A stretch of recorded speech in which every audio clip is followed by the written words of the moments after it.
small business owners, entrepreneurs, medium startups, and VCs, this one's for you. Welcome to Beyond the Bottom Line, Balancing Evolution with Execution, hosted by Elevate Talent Solutions founder and CEO, Ron Miller. Through Ron's own hard-won wisdom, along with an array of luminaries across the entrepreneurial ecosystem, you'll glean priceless wisdom that will help you see past the day-to-day grind and into the future where you can check off the day's to-do list and achieve innovation and elevation to ensure your business is future-proofed. Fulfilling and profitable, it's time for Beyond the Bottom Line, balancing evolution with execution. Take it away, Ron. Hey, everybody, and welcome to another episode of Beyond the Bottom Line, building and balancing evolution with execution. And for returning listeners, and especially for new ones, this podcast is all about a really no filter, no fluff, no BS look at business today, particularly for SMBs and VCs and mid-sized organizations that are looking to start, grow, and scale their business. And today, I am beyond excited for today's guest. So today's conversation is all about training with purpose, which for anyone that's worked with me in the past knows I am extremely passionate about training people in a way that they can understand. We all seen or experienced training and how it's done so many times today. New hires are put in a room on an e-learning module, locked away, kind of set it and forget it. We'll see you in a few days. New tool, virtual call. New procedure, virtual call. New AI tool, Zoom call. I go on and on. But what value does that really bring? Are we really training people in the way that they are really comprehending it? And are we establishing a culture of learning early? So today we are going to give you some insight into really importance of the right training, the right time, and the right means to develop and to do it. And it's never too early to develop your culture of learning and development. And the implications on your business and your team's growth that improper training or improperly delivered real-time training can have, and the value of fractional support and changing your training game. So today I am very excited to introduce Beth Messich, who is the principal and founder of Beth Messich Coaching and Consulting.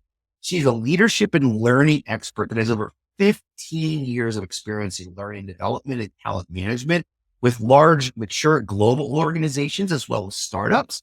And she is an executive coach that was trained at Georgetown Institute for Transformative Leadership. So Beth, I'm excited for you to be here and be a guest on our show. We had a very, very spirited early conversation. So I'm really eager for the listeners to really garner some insight and information into your approach and some of the things we were talking about training. Because how often, when we were talking about training programs in general, it comes back to really understanding what you want to accomplish with it. And you had some great insight that really resonated with me there. Yeah, thank you so much for inviting me to come on and talk with you. I agree. I almost wish we had recorded our sort of initial conversation. But I'm a lifelong learner. I'm the kid who was happy to be in the corner with a book. I'm always reading something, listening to something. I spend my free time going to museums and traveling. I'm just naturally curious. And so I build a career around learning. And I'm really passionate about not just learning for learning's sake, but what it can do to help grow people's careers and drive business results. Absolutely. And I know when we were just talking, I was talking a little bit about the advanced recruiter training I had developed where I was and kind of delivering that was part of what I do at Elevate Talent Solutions. On my journey, it took me a while to really understand the great value of a good training program. How many times I was sitting there rolling out tools, rolling out a new procedure, and we go through these virtual trainings. And at the end, everyone was kind of like, what did we just discuss? And I never really fully understood where that whole thing started. So I'd love to get your take on what you see out there. Like what's working, what's not today? What is? Yeah. First, I think it's really important to make this distinction between training and learning, right? Because I think training, first of all, it has a little bit of baggage with it where people immediately are like, oh God, the e-learning, like the screen in front of me that I'm going to be clicking through or the endless class and there's nothing wrong with training and there's a place for it. But I think if we think about it more broadly as learning, because training is, this idea of it's a plug and play. And when we have budget, we do it. And when we don't, we don't. And it kind of comes and goes. Whereas really thinking about learning and what kind of learning culture do you want in your organization, I think is a really important place to start, for a few reasons, right? We need learning to accomplish a few things. We obviously need a workforce that is going to be able to deliver business results. And the reality is the work landscape has changed drastically in just even the last 5 years. And I don't need to detail what's happened in the last 5 years, right? We all know. And we've all experienced the shift in our workplaces and the shift in our jobs and our roles and how they look different. And also it's a competitive market for getting great talent out there. And, in addition to I'm an executive coach, and in addition to working with executives, I actually do work with a lot of people who are early in their career. And it's so interesting and actually really heartening to me when I talk to them. They really talk about learning as a commodity, as a thing that they need to acquire, something that they're actively looking for. They know to be able to grow their careers. They need to continue to learn and grow. And so they're actively looking for that in their employers. Yeah. And I think as we kind of talked and you had shared some of your experience, Blake, we talked a little bit about when not only that goes kind of awry or takes that hard right, because we've all had the conversation like, hey, the training and learning and development is important, but it's not budget friendly at this time of year. Or can we do it with a virtual call? Or can we train a couple of people that can deliver it? But I think it's more of the symptom. It's not what the root cause is. And you said something that really resonated with me about it, never being too early to start your culture of learning.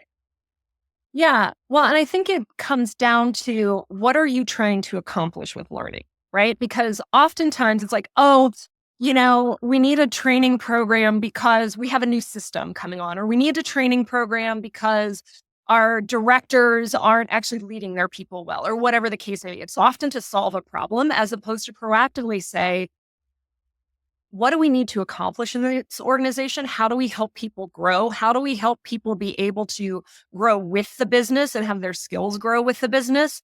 So thinking about learning as actually a pillar of a pillar of your culture and a pillar of how you grow your organization is really important. And having it tied really directly to things like competencies. What do we need our people to be able to do, right? Tied to the different ways that we reward and incent and even hire people. When we're assessing talent coming into the organization, what are the skills that they need? And we then need to make that trade-off, right? Like, no one meets everything that's in the job description, but what can we train or develop, and what do we actually need this person to have? And then when they get here, when we're thinking about succession and building a bench chart, the ideal is you have somebody ready now for all of those important roles. But the reality is very often that it's not. Someone's maybe 1 or 2 years out, or 3 to 5. How do you close that gap? And that's through really targeted learning, which I will also say is not always a training class, is often not a training class or even a program. So having a really broad, part of a learning culture is having a broad understanding that learning is largely experiential, and we all learn on the job, but it's also being really intentional and purposeful. If, for example, I'm in I lead a function and my goal is to be a general manager in the organization. Well, general means I don't need to be an expert in everything, but I need to get broader exposure. So do we think about putting me into a different function? Do we think about job shadowing? Do we think about mentorship directly from other leaders? So part of having a learning culture is that mindset of how we continue to learn and grow through a variety of different methods. No, I love exactly what you're saying there. It reminds me of, in the later part of my career, something I started doing with recruiters, because in the recruiting world, in the staffing world, it is always so, I hate using the word transactional, but it's more reactive. A lot of corporations are reactive and orders are filling for customers. They're trying to fill everything at once. And then you need to expand your staff.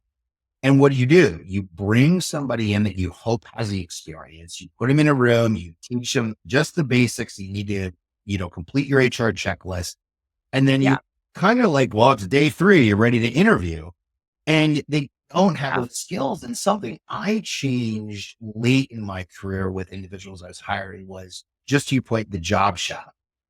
Let's Yes. give you one or two skills to focus on. Let's put you with Yeah. somebody to see how they're interviewing and ask questions.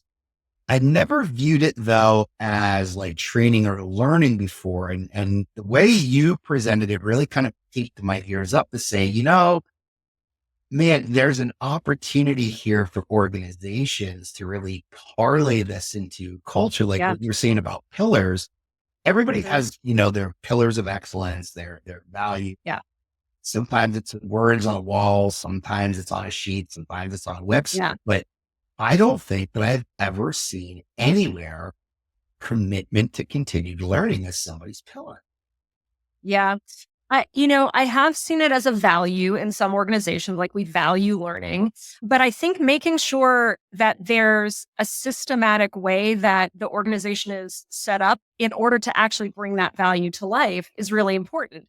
So, for example, what you just said, you realized that actually having job shadowing is going to be an important part of getting people up to speed in their jobs, right? So that requires a few things, right? That requires having some level of structure to how that job shadow would go, having the tenured person on staff. It also requires time.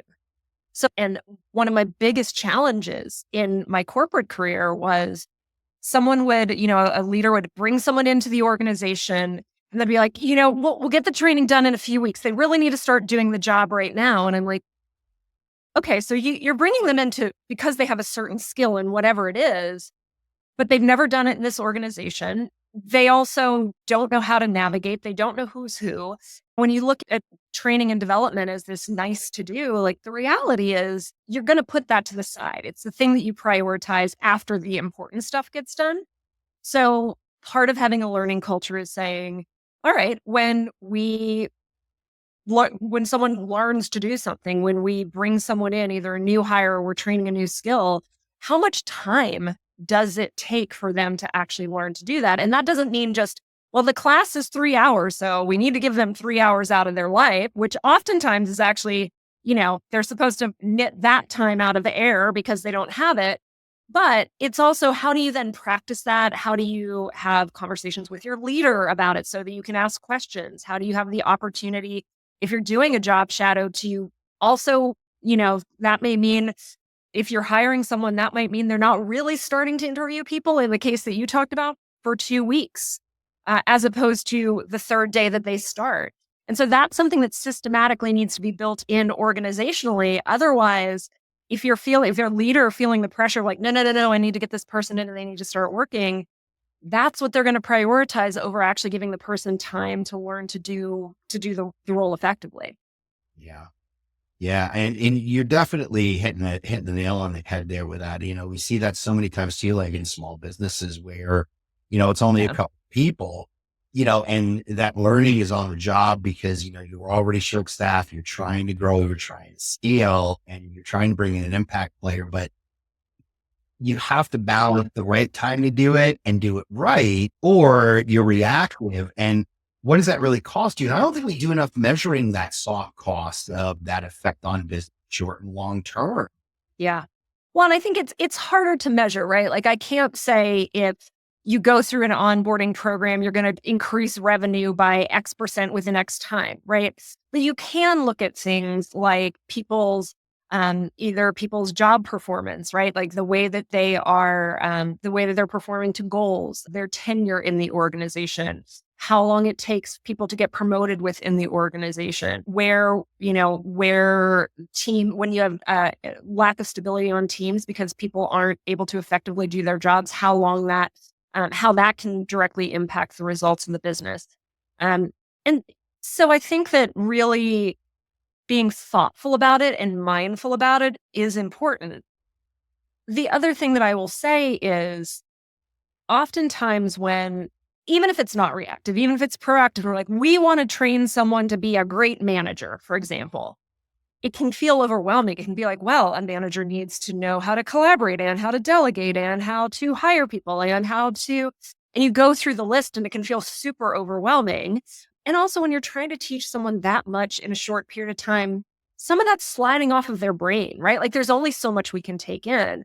So I'm actually really in favor of saying, okay, well, let's talk about what we need to accomplish. What are the skills people need to develop? And then let's really prioritize those and think about how we do that over time. Is it better if it's an organization where collaboration and cross-functional collaboration is a challenge? Is it better that we really double down on that and for an extended period of time, do learning interventions around that, build it into the goals and expectations of the organization, tie it to rewards and recognition, and actually build that as an organizational skill set, and then say, what is the next thing? Or do we try to get everyone to know how to do everything at once? I would really advocate for the former rather than the latter.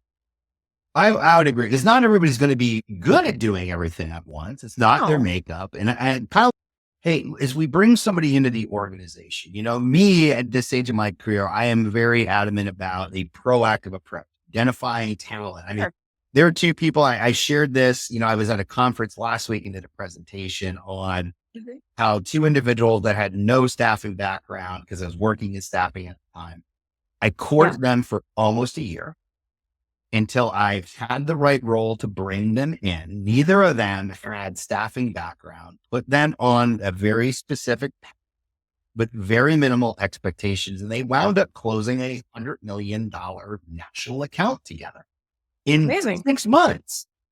Now that's, some of that's luck, in terms of timing. It's also skill, but I think it's also getting them the right tools and getting people the right training to build the confidence in order to have that environment to say, I know, let me do it, or I don't know and I need help, knowing that they can get that input, that feedback, that understanding, because if you establish your value prop as an organization early, you can then build your culture of learning off of that. Yeah, for sure.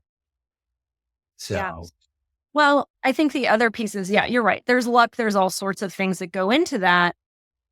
But you kind of have to help people try to be ready to meet the moment. And so developing a skill set that is transferable between roles is really important as well. I really don't like the term soft skills because it sounds fluffy. It sounds like a nice to do, like when we have spare time, we'll train this. It's those skills that are really the ones that make a difference in someone's ability to effectively do their job, right? And I think as we see this all the time, as people grow in their careers, often when someone is hired, early in their career, it's because of what they can technically or tactically do, right? But as you get more senior in an organization, oftentimes you can stay in sort of that individual contributor, like highly specialized track, like coders, designers sometimes can stay in that track. But for most people, it is about taking on a leadership role. And so the balance of the hard skill versus the soft skill starts to really shift.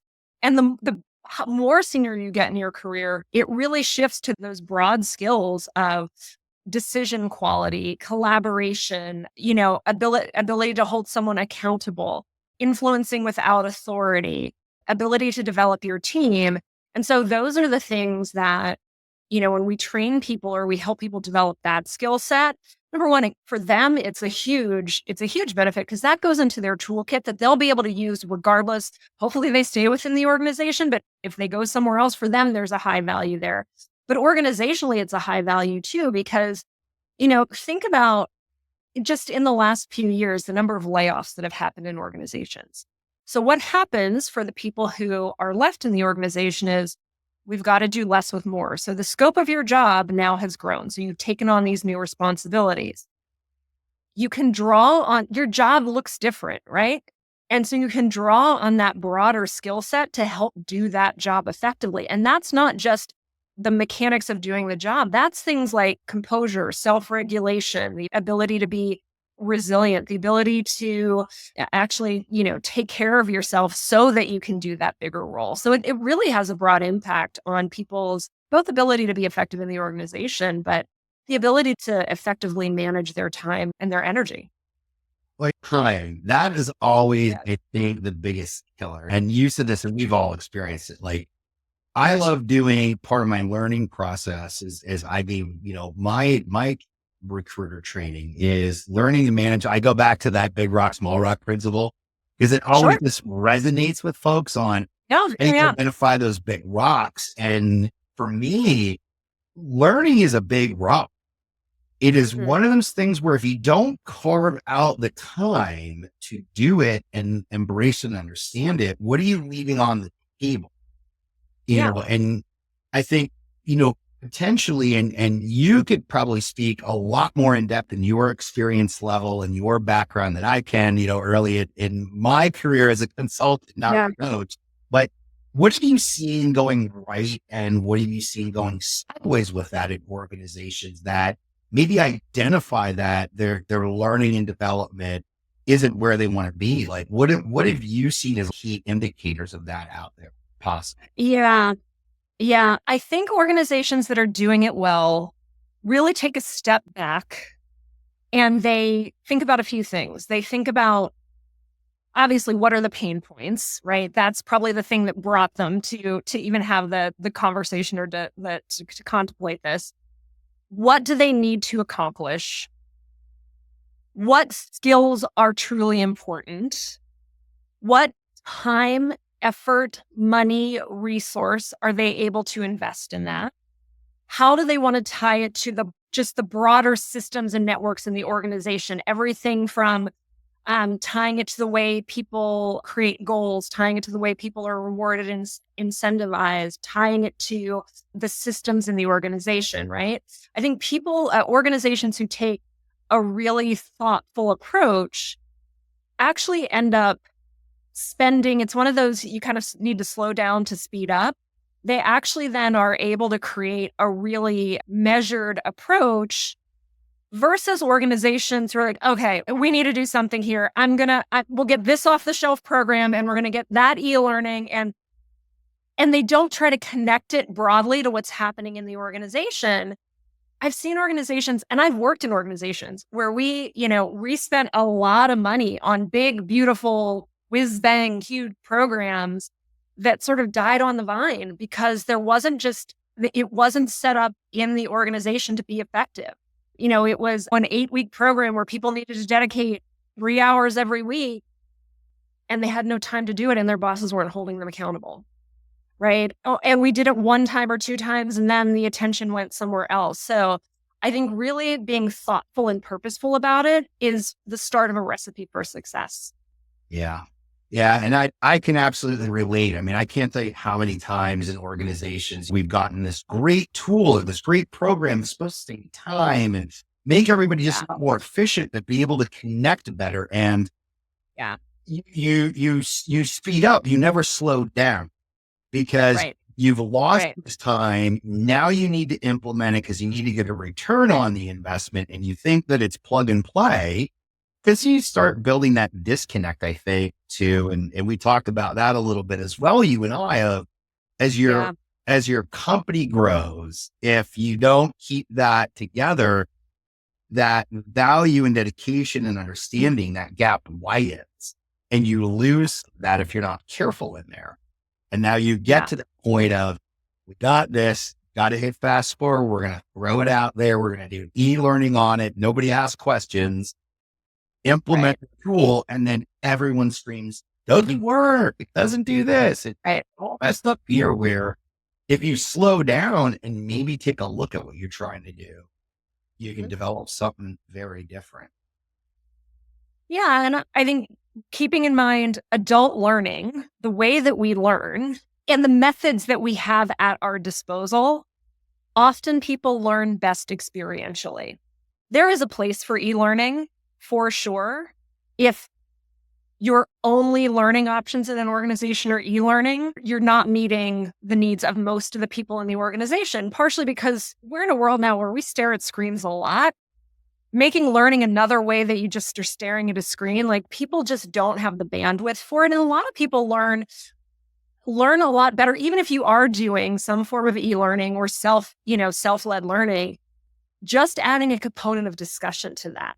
Just adding some facilitated cohort group discussion to it. Just adding a few questions in a weekly or biweekly touch base with your leader about it. Getting people to talk about it. because there's a difference between just learning about something and then learning how to apply it and being able to make the connection to, okay, I know about this thing. Now, how do I use this thing in my job? I think that's often where the learning transfer breaks down, because we're not just collecting the baseball cards so we've got the full set, right? We need to actually be able to deploy what we learn in a way that is helping further deepen the knowledge for ourselves. And then it doesn't become a thing that we're trying to do. It becomes a thing that we know how to do. And we just draw upon that resource whenever we need it. Yeah. Yeah. You definitely hit that home run there. And then I love the baseball card thing. That makes so much sense to me. Yeah. We got this one on tape this time, Matt. Oh. But, as you kind of look at it, I think what's hard for organizations is being able to self-diagnose kind of where they are. It's hard to take that internal look when things maybe have gotten out of control or you're not getting the most out of it. And I don't know that it's a symptom or it's a root cause of learning and development being efficient. I don't want to ever say that, but I think when you back yourself into a corner as an organization, can only go down one path. And until you're ready to kind of take a look at it, it's hard to get off that path. And I think this is where, like, as coaches and consultants, fractional folks coming in that aren't emotionally connected to the business, the value there can be extremely incredible.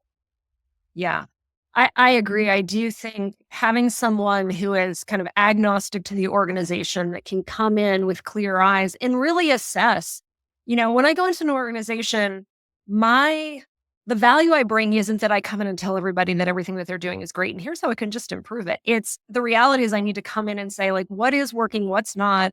Often because I am outside in the organization, I can maybe dig in and get a little different information. Really, part of it is knowing how to ask the right questions. Part of it is me asking questions. It's not tied to that person's job, to their performance. It's tied to, or how their performance is assessed. It's tied to how can I help the organization move forward.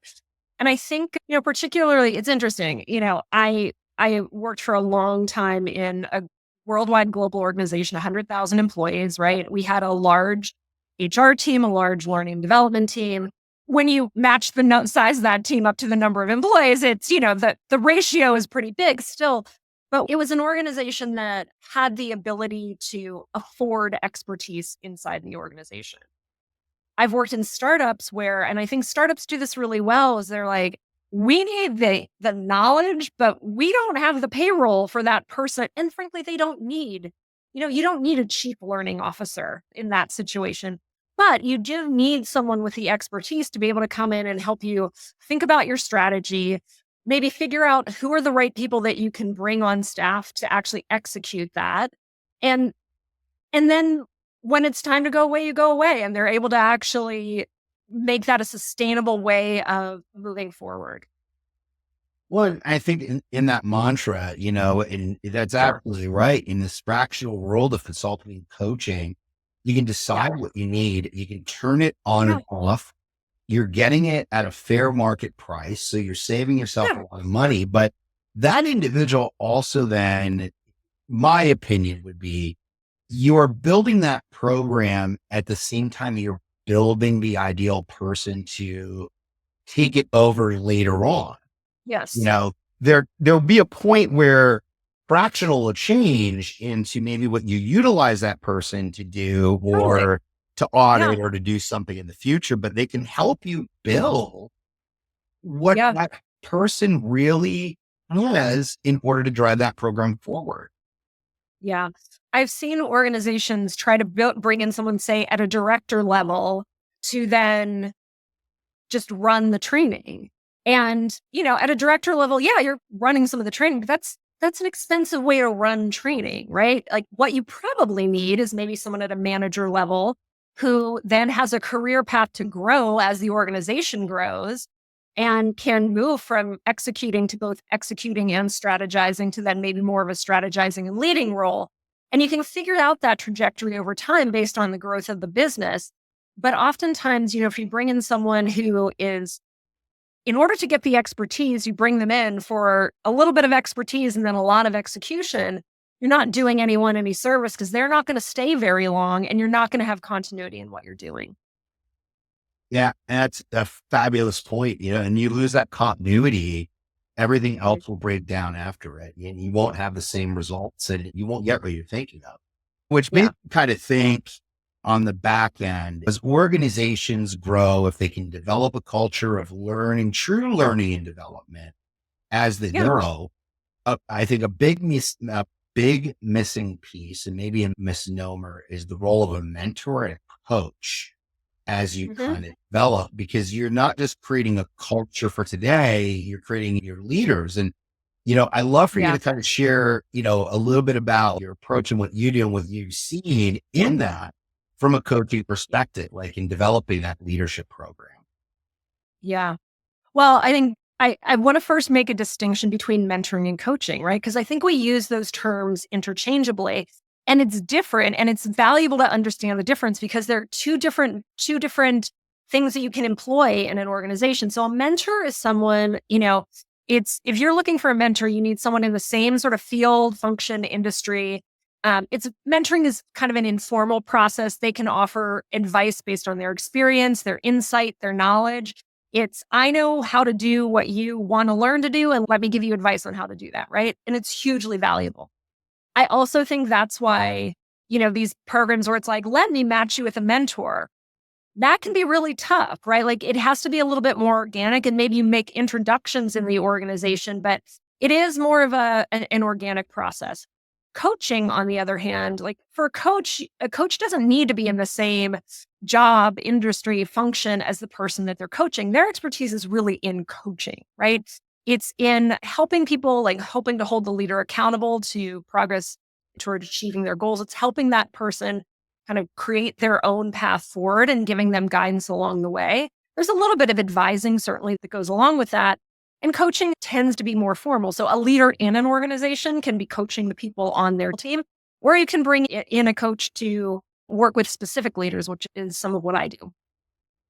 So in maybe like, I don't want to put you on the spot, but like maybe one of your recommendations is like organizations that are looking to scale and grow right. Should they have both a coaching program and a mentor program so they're not intertwining those two? Yeah, I think there's huge value in that. And I really think mentoring, it's really more about create the toolkit for, I want to find a mentor. How do I do that? I want to be a mentor. How do I do that? And maybe some simple resources around, okay, so you've asked me to be your mentor. I'm going to mentor you now. Like, what does that look like? Here's what a weekly, a regular touch base can look like. Here are the kinds of topics that we can consider. And then you build the skill set of mentoring in your organization. And it's not super formal. I think coaching can do the same thing in the sense that you can train leaders on those coaching skills. The hardest thing about coaching, so before I got my formal training in coaching, I certainly did a lot of coaching. We always say coaching without a license, right? In my job. But the biggest thing about coaching that you need to learn is it's not about giving advice. A lot of coaching is more about listening than doing the talking. And so really training people, leaders on what those skills are. And I do think I will say, I really enjoy coaching senior leaders. I think we would collectively be better off if we did a lot more coaching earlier in people's careers as well, rather than just reserving it for people at the senior most levels of the organization. Well, and I love that last piece right there is, coaching those senior leaders, everybody continues to need development. You never get to a point, I don't think, in your career or your life where you couldn't use a different perspective. You couldn't use some different insight.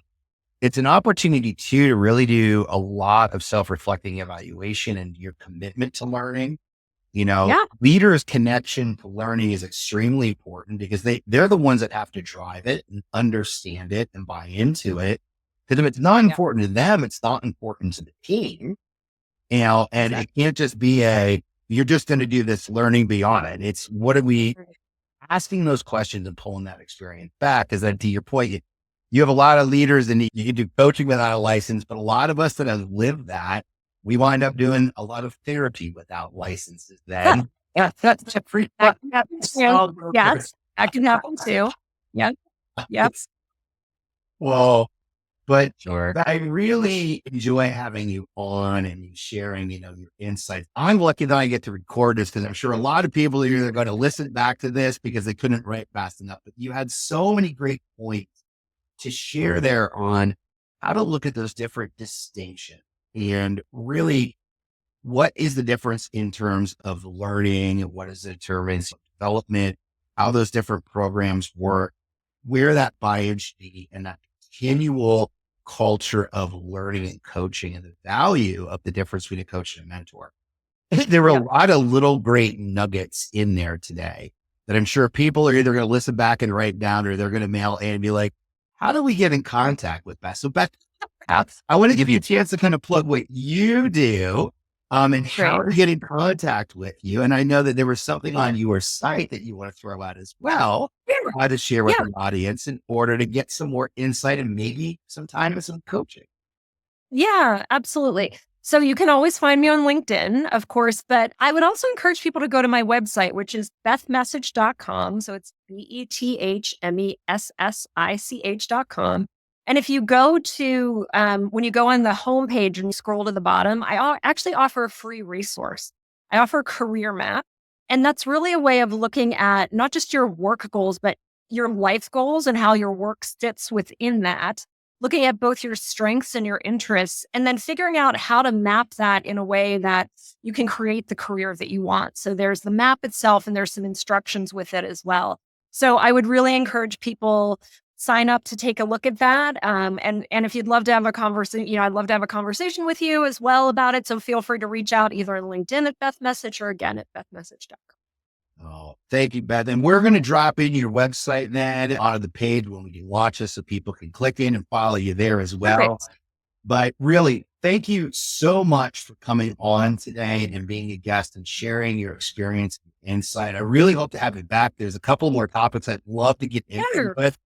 You're just talking about career mapping, and I'm like, there's another one that I want to talk more about. I think the story of Beth and Beyond the Bottom Line is just beginning. So, That would be great. That would be great. And before I let everybody go, I just want to thank you not only for joining us on this journey again today, but listening, liking, and following and sharing our business and our podcast and wherever you're listening.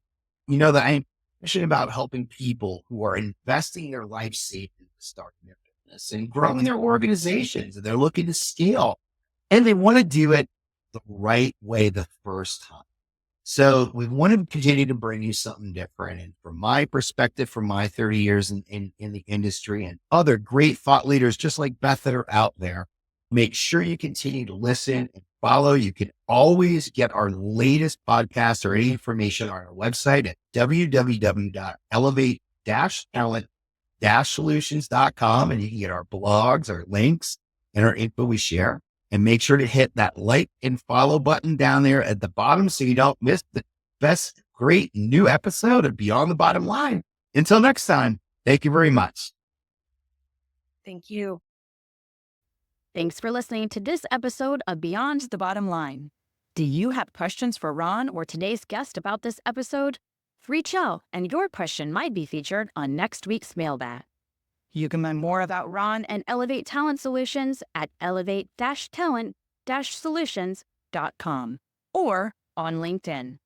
This podcast was edited and produced in partnership with Adrian Rishart, principal of boutique marketing firm ACR Ventures. Check her out at acrventures.com for all your small business marketing needs. Be sure to hit that follow button and send us love letters and episode ideas to Ron Miller at elevatetalentsolutions.net. Tune in next week, and thanks for listening.